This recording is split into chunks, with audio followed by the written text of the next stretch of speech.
I'm here right now with Jarrod. He's my trainer, but he's also a lot of people's trainers. He's kind of a big deal. How are you, Jarrod? How you feeling? I'm nervous.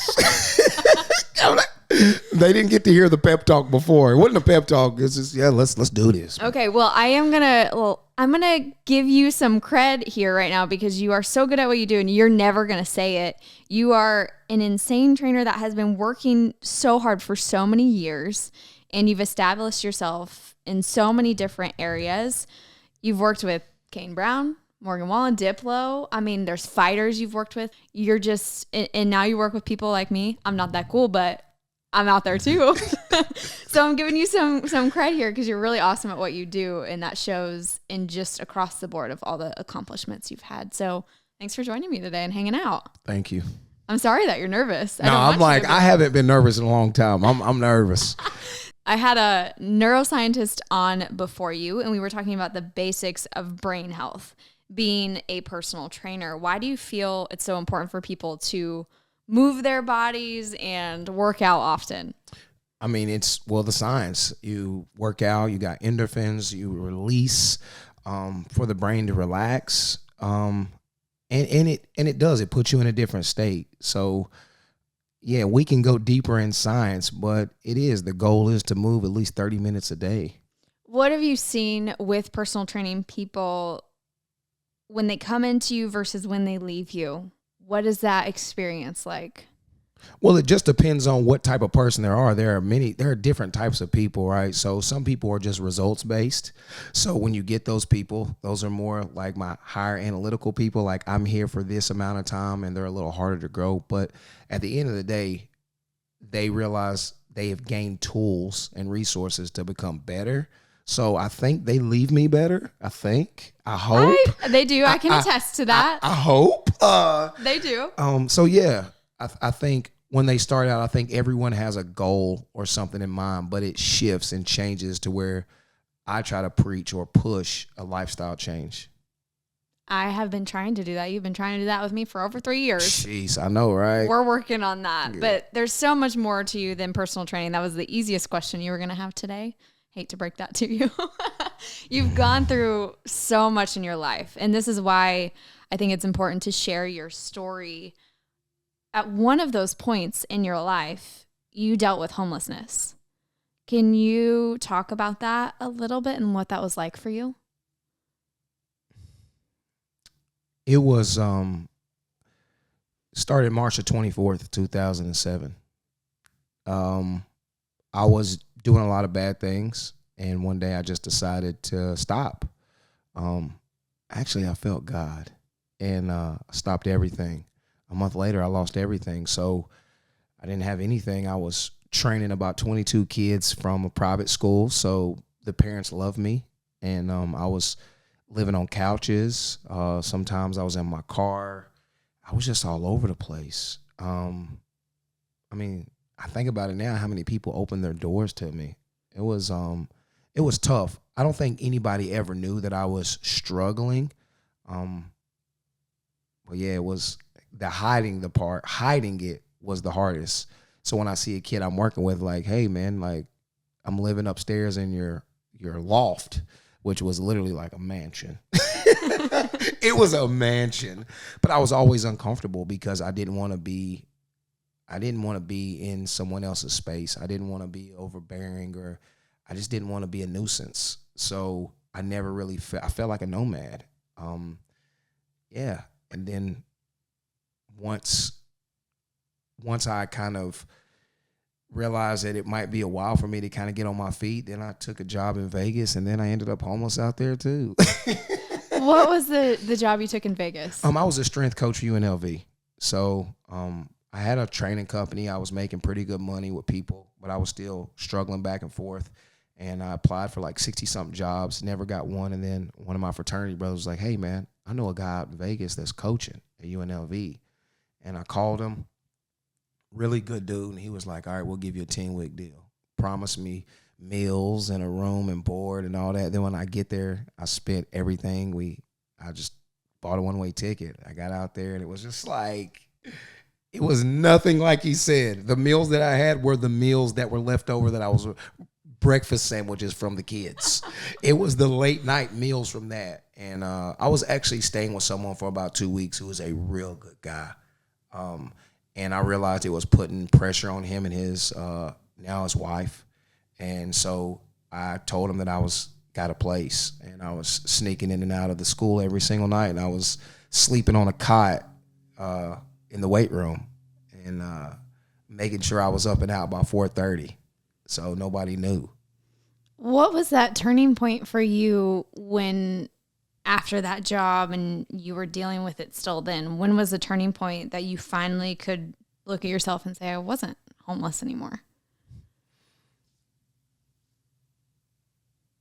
When I came back, Laura and we were married, and she was living in an Airbnb. It was like 100 square feet. And I realized that it was not a good situation because we're married and we can't even connect because we have to tie our trundle bed together with a jump rope that I had. So I never really even thought, I thought that was life. Like, I was like, this is what it's going to be. We just got to make the best of it. But I didn't really think that until I got my job, and about a year and a half in, we put a bid on a house. And, well, she did because I didn't have any type of credit. I couldn't even buy a piece of bubble gum, let alone finance that pack of gum. But I still never felt complete because I wasn't a part of it. I was just in the room. So I still had the homeless mindset. So I was living with a roof over my head after that time, but it was never, everything was in her name. Like, I was never truly a man. I still felt homeless. Dang, I've never told anybody that. Well, I didn't mean to make you share something that was hard, but I think it's important for people to hear because who you are today is this incredible person. And even then you were still probably that, but you were dealing with so many things that it shows the journey to where you are now. Yeah, you may be training people like me who aren't very exciting, but you're training some massive celebrities, but you were even working on a football team and it still wasn't all that pretty. You know, I look at that life story for you, and that had to be hard time for you. Do you look back on it though and appreciate what you went through to get to where you are now? Or is it still something that's really hard for you to be like, yeah, that I needed to go through that? It's still really hard because I talked to the coach a few weeks ago, and he never knew. Nobody they never knew. It was like, I couldn't tell my wife. She didn't even know. Like, I'm just in Vegas floating. Like, I don't know what's going on. But it was coming back to those kids and serving those kids and realizing, like, it was bigger than me. But it's still hard to deal with because you always, like an investment, you want to see ROI. Sometimes I don't see that return on that investment that I did. I feel like I shortchanged her because she was here working and taking care of everything. And I was there simply struggling, but I was still trying to find my way. So that's a double-edged sword right there. I'm still struggling with that. Still struggling. And I don't think anything says that you will never have to not struggle with that. That's the beauty of understanding our journeys that we've gone on. So I appreciate you sharing that story with us. Hopefully some people can connect to that one. I do want to also talk about, you are diagnosed with bipolar disorder. Is that something that has impacted you throughout that journey and still impacts you today? How does that look for you?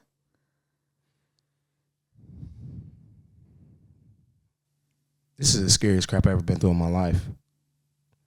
My whole life, everybody's saying 39 years, it's just Jarrod. I've never really known what the heck is going on.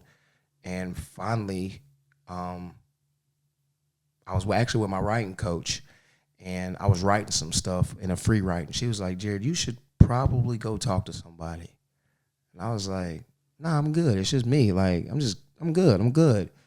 And it got to a point to where I I couldn't do anything. I was frozen. Pretty much I was frozen.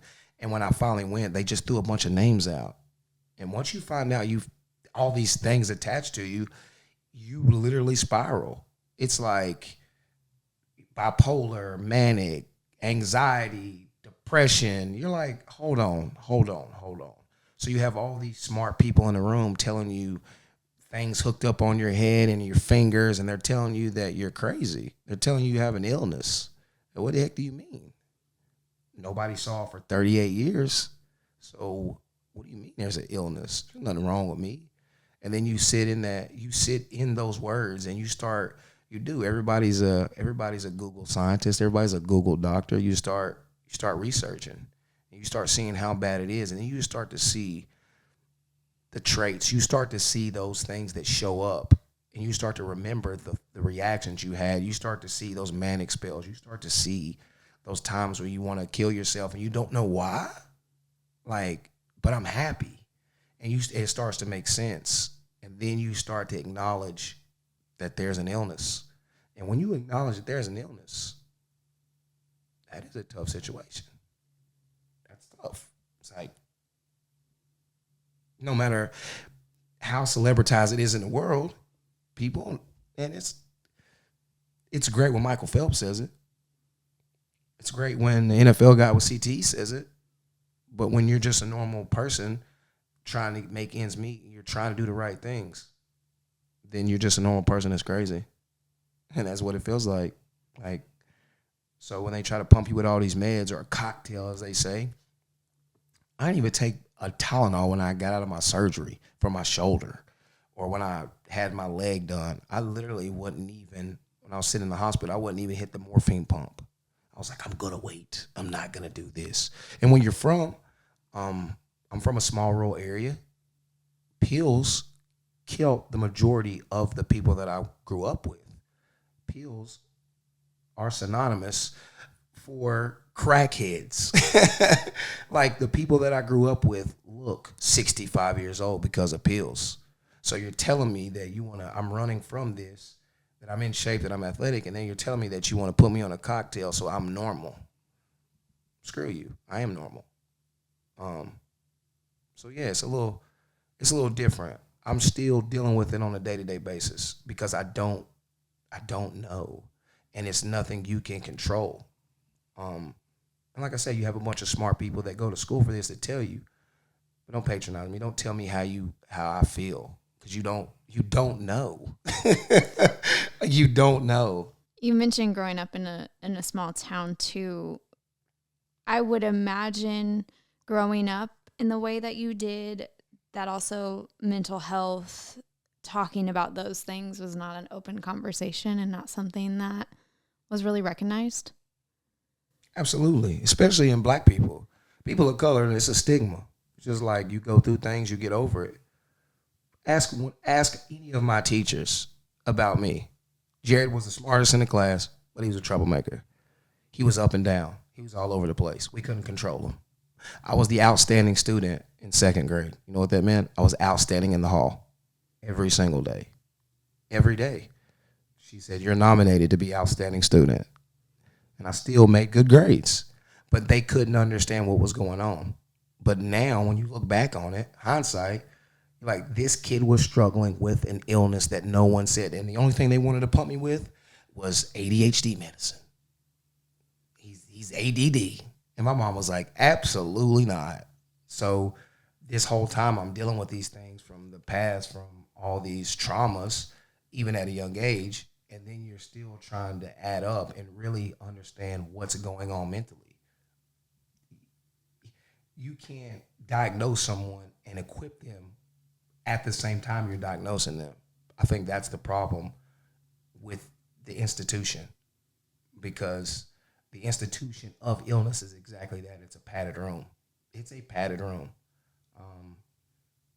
And you feel secluded. So it's it's kind of a deep place once you start to understand it. I'll give this analogy. My grandfather had cancer for over 20 years. Never knew it. country, worked on the farm, chickens, everything. He finally went to the doctor. They diagnosed him with cancer. He died 3 months later. When you really understand what is going on, then it's hard to control it. So his whole life, he's struggling. He doesn't know why. He's just a normal. It's normal. That is normal for him. Being sick, I'm still going to go work on the farm. Losing weight, I'm still going to eat. All these things are normal. But when someone met him and told him what was wrong with him, he crumbled. He crumbled. And that is, that's what it is. That's a scary thing. Do you believe if you had known about this illness earlier on in your life, it would have helped you in ways, or do you think it would have been worse? I think it would absolutely help me. And that's why it's so hard to not be resentful of those people that say Jarrod was just a bad kid, or Jarrod just lashed out, or it's just Jarrod, or he can't control his emotions. Instead of someone saying and taking the time and saying, hey, we should do this. Because in education, they have those at hand. They have school psychologists.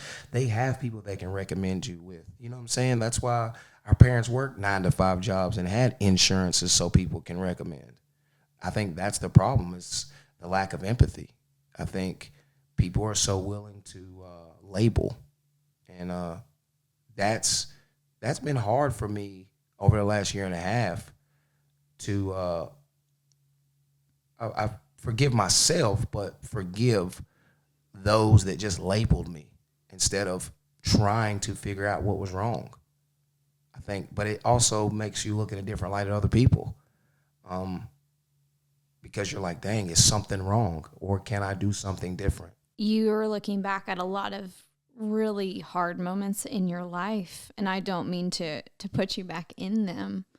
What has been the thing to keep you going through all of this, despite everything you've faced? My family, literally serving others. Like, it's when I don't feel like doing something, when I don't feel like getting out of the bed, I call it the Ziploc bag analogy. It's like a Ziploc bag. The harder you breathe, the more it fogs up, the more it closes in on you. That's how I kind of describe sometimes how I feel in the mornings.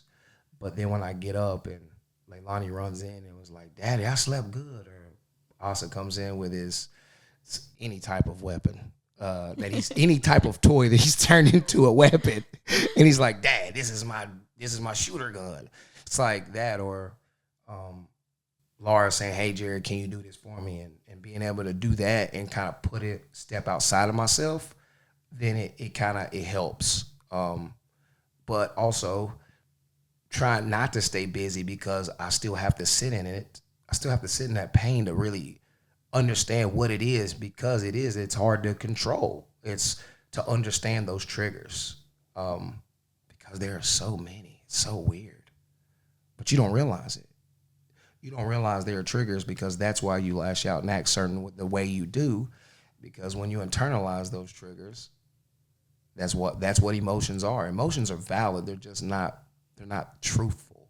So whatever I'm internalizing doesn't mean it's reality or real. But if I can't process it or get it out, then it comes out later in a negative way. And that's the struggle. That's the struggle at 39. Yeah. You talk about your family. How does it feel at this point in your life, despite learning what you've learned in the last year and a half? You have accomplished all of these things, and you have this beautiful family and a really great life, and you do have your name on a house and some really cool accomplishments. After all of that, you look back at your life. How does that feel now? Did you ever think that was going to happen? Absolutely not. I thought I would be by myself. I thought I'd be angry.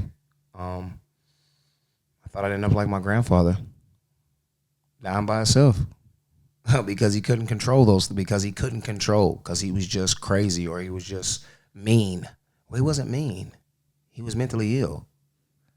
And so because of that, he was isolated and people isolated him, and he dealt with it himself. So I never, I mean, every morning I wake up, I literally say, God, like, I don't deserve this. I literally stood in front of the window looking out the back door this morning and was like, I don't deserve this. Because it is, people don't know the journey, man. Like, they don't know the journey. But it's cool. It's cool still. Like, it's scary, but it's cool because I can be more aware for my kids if I see some things in them, because I'm going to be quick on it. That's why I'm always asking my oldest, or I'm asking them how they feel, or because at a young age, you're kind of spoke to or spoken at, and you're not really relevant as a child. And so I try to give them that voice. Even at 3 and 4 and 13, I try to give them that voice because kids are still innocent. So they're going to tell you from an innocent standpoint, and it's going to be real. It's brutal, but it's going to be real, instead of someone like me that has been around people that have kind of created you to become jaded. And that's, so yeah, I don't know. It's crazy, Morgan. You got me over here thinking, girl. I want to applaud you because you took everything that happened in your life and just talking about your family there, you're doing things to ensure an even better life for them. A lot of people could take what has happened to them and continue that cycle. You're trying to break that cycle. And that's why I love having you as part of my life, because you're someone who's always showing up. You're trying to show up. You know, I want to ask you if there's other people out there going through any of these things that you've experienced. What advice would you give to them? You got to tell somebody. Like, you have to tell somebody. And it was easier to tell somebody that I didn't know, because they're going to try to give you a solution. Even my wife, she tried to give me a solution. And I just needed a soundboard. I just needed someone to say, hey, there are 800 numbers that you can call. There are so many free platforms that you can use to talk to someone. Now, I would also say, if you talk to someone and they're just trying to give you solutions, don't get frustrated, because it's just like you meet a doctor. Not the first doctor they might not say the right things, do the right things. I want to be challenged, and because it will never go away, but I am looking for things to create tools for me to combat those, so that I understand when it's coming, so that I know that this cycle is coming, or that this manic episode is, I can sometimes feel it, but then when it hits me and I have an anxiety attack, of how to control that. And I think that's the great part about some of the things in the world you can do. But the hardest thing to do is to make that phone call. Like, legit, the hardest thing that I've ever done, besides write this book, was to make that phone call. Well, I appreciate you sharing that and the pieces of advice, not only your journey, but to help others, hopefully, who are struggling in similar situations. I want you to shout out that book that you just wrote, and, you know, how people can keep supporting you as you are in this really awesome part of your life now. Yeah, man. I started writing it. It's called Nothing Concealed, and it talks about my childhood from ages 4 to 10. It tells it from a child point of view, because when trauma happens at a young age, I feel like you become an adult in that moment, and because of that, I remember things very vividly, and it's very descriptive. So, but I poke fun at a lot of things that happened, and it's a tough read. It's heavy, but it's my heavy that I've turned into a support for myself, because now I look at those as a step up instead of something that was holding me back now. Well, thank you for sharing all of it. Sorry that I made you get a little deep. You're good. On here. I zoned in, Jarrod. I got nervous, girl. My knuckles started sweating.